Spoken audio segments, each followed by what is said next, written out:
Blessings, YouTube, and welcome to Spiritual Vibrations.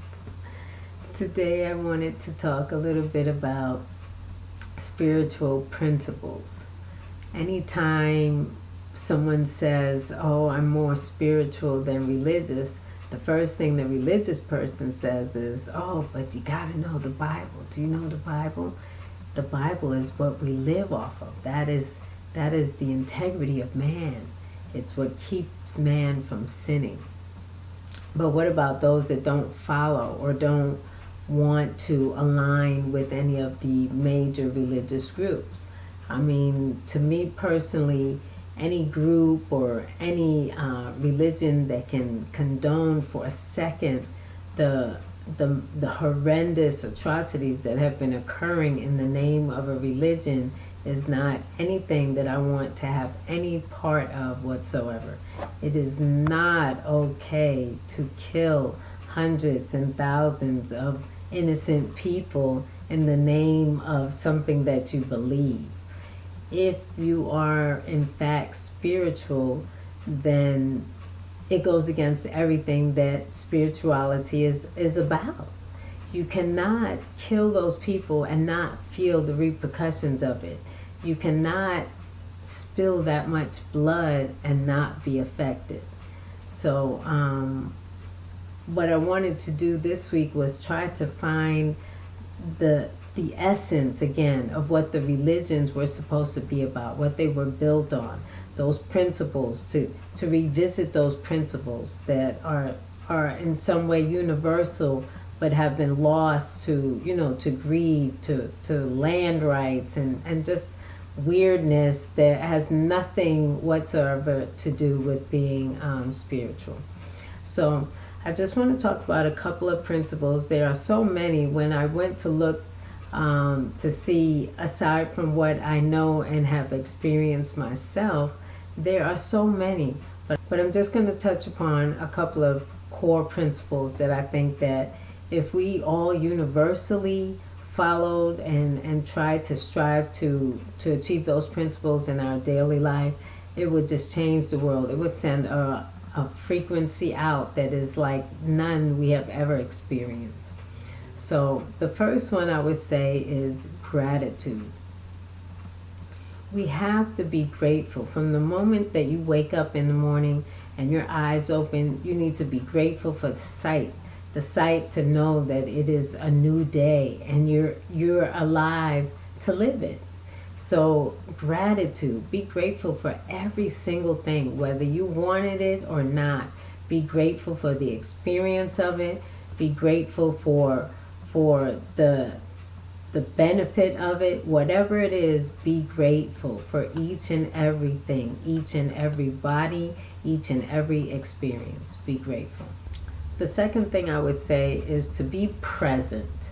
Don't spend too much energy reliving the past and what shoulda, coulda, woulda, and don't spend too much energy trying to detail and plan the future either, but be present. Use your energy in the present. When your energy is centered, that's when it's the strongest. And that's energy to think, energy to move, energy to just love. You have to have it centered. So try to be present. Try to be in the here and now. The third thing I would say is to allow people. Now, what I mean by that is let people make their own mistakes. Let them recognize that they made a mistake and let them correct it. Don't be too critical. Don't try to live for them. Let them do what they have to do and you take care of you. If you can just allow people, it also gives you your own space too, because then they'll be allowing you, and that's allowing you to have that space to grow and to learn from your own experiences, allowing you to be connected and to feel that connection. So, allow people, just allow them. Next, the thing I would say would be to forgive people. And not just people, forgive yourself. Learn to forgive. When things go wrong, don't take it so personally. When someone is mean or negative to you, don't take it too personally. That has more to do with them and less to do with you than anything, believe it. It has to do with a reflection of how they see themselves and how they treat themselves.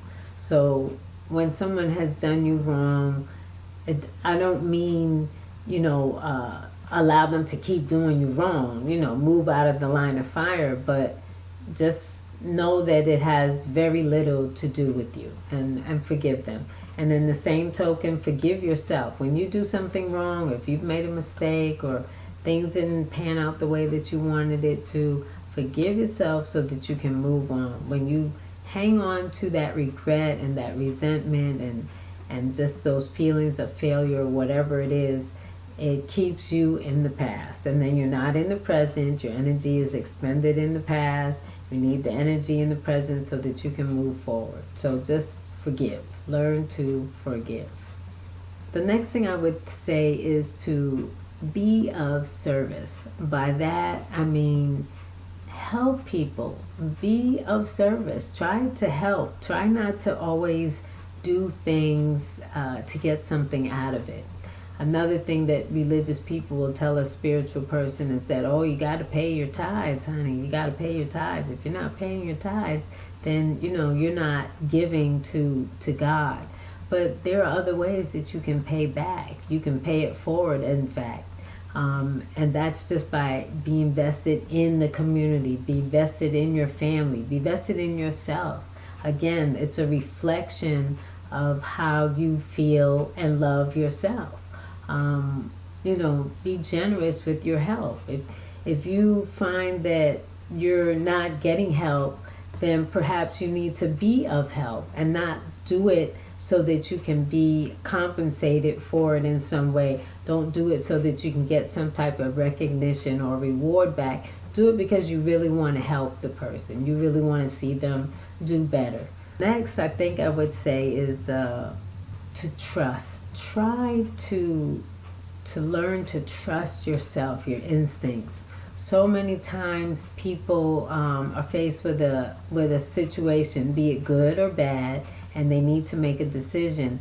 And rather than trust their own instincts, they go to someone else and they say, so-and-so, I'm faced with this situation, be it good or bad, and what do you think? And then you try to take their answer and apply it to your life, but it's their answer based off of their experience with the situation, or maybe their inexperience with the situation. And then you'll go to someone else and the same thing. They'll give you a response, but it's, again, based off of their experience with the situation and not really curtailed to what you need. And then you'll take one of their choices, you'll take one of their solutions, and in the end you'll find that your solution that you thought of was the real solution. So you've got to learn to trust that. Go off of your own instinct. And when you can trust yourself, then you can trust others more as well. And so it begins a new cycle. So trust. And at the same time as trust is faith. Have the trust in the universe, to have the trust in God, that what you need and what you want is going to be provided. And when you can live like that, then there's where you have that ability to help others without needing compensation right away, or a payback or some type of proof or validation that you help them.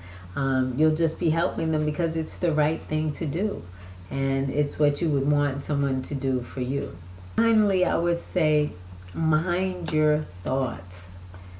When you understand the connection between your thoughts and your reality, then you have to be mindful of what it is that you're building and creating with your thoughts. You have to be so mindful. Don't complain, don't criticize. Those become thoughts, those become prayers, those become what you manifest in your life, because that's what you're dwelling on. Be honest about the situation and how you're seeing it. Sometimes when we're not grateful, we can't see anything good. And so by practicing appreciation, you learn to see the good in everything. And there's where you learn to be less critical, because everything becomes a blessing instead of a dam, you know. So that was really it. I didn't want to go into too much. I just wanted to get the ball rolling a little bit. And like I said, to bring back that common essence of what it's supposed to all be about. It's not about money. It's not about land. And it's not about, you know, any rights to anything other than to be a part of what's already in place. We're all just a small speck in this big, gigantic cosmos. And, you know, it's incredible how much damage all the specks together can do. And so what we need to do is change the vibration. And that's the goal of spiritual vibration, is to kind of, you know, reclaim the goal, reclaim the essence of the spirituality. So I thank you for watching. If you like my video, please like it, share, subscribe. Thank you for watching, and blessings.